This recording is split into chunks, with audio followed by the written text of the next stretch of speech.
आत्मज्ञान होने पर जब ये समझ लिया कि तू शुद्ध चेतन है और तेरा संगी तेरी आत्मा ही है, इससे बड़ा साथी कोई भी नहीं है।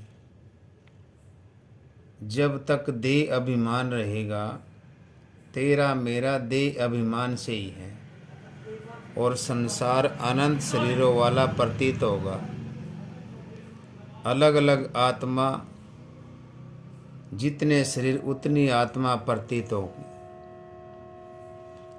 धन दौलत महल पुत्र नारी छोड़ने से कोई मुक्ति नहीं मिलती, क्योंकि सबसे बड़ा बंधन देह अभिमान ही है।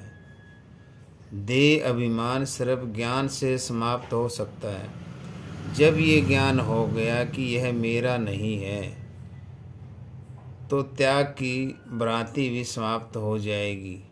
देह अभिमान का त्याग ही मोक्ष है। ज्ञान का प्रकाश ही सत्य का अनुभव कराता है। यह संसार आत्मा से है,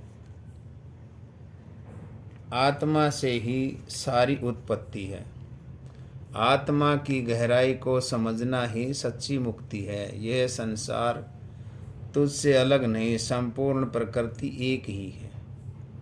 बंधन मोक्ष केवल मन की भ्रांति है। जब मन शांत हो जाता है, तब बंधन मोक्ष का कोई अस्तित्व नहीं रहता।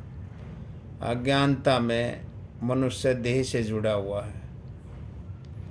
आत्मा तत्व से दृढ़ निष्ठा रखना ही मोक्ष का मार्ग है। जब ये समझ लिया कि आत्मा पूर्ण है और तू शरीर नहीं बल्कि आत्मा ही है, तब ये साफ हो जाता कि तू भी पूर्ण ही है।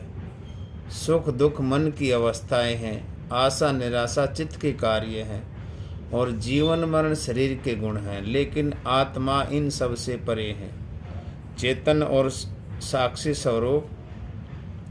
इसलिए ये सब आत्मा के धर्म नहीं हैं, ये सारे ही शरीर के ही गुण हैं। आत्मा के साक्षी भाव को जानने के बाद तेरा इनसे कोई संबंध नहीं रह जाता।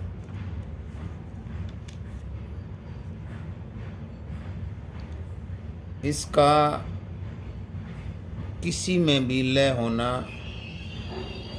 या मिलाना, किसी और वस्तु को मिलाना या किसी में लय होना, इसका गुण है ही नहीं।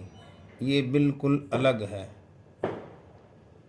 ये न ही कुछ ग्रहण कर सकती है और न ही ये कुछ त्याग कर सकती है। ग्रहण त्याग केवल शरीर के खेल हैं, शरीर की वासना है। ये सब मन के विकार हैं। बोलो बंदी छोड़ महाराज की जय।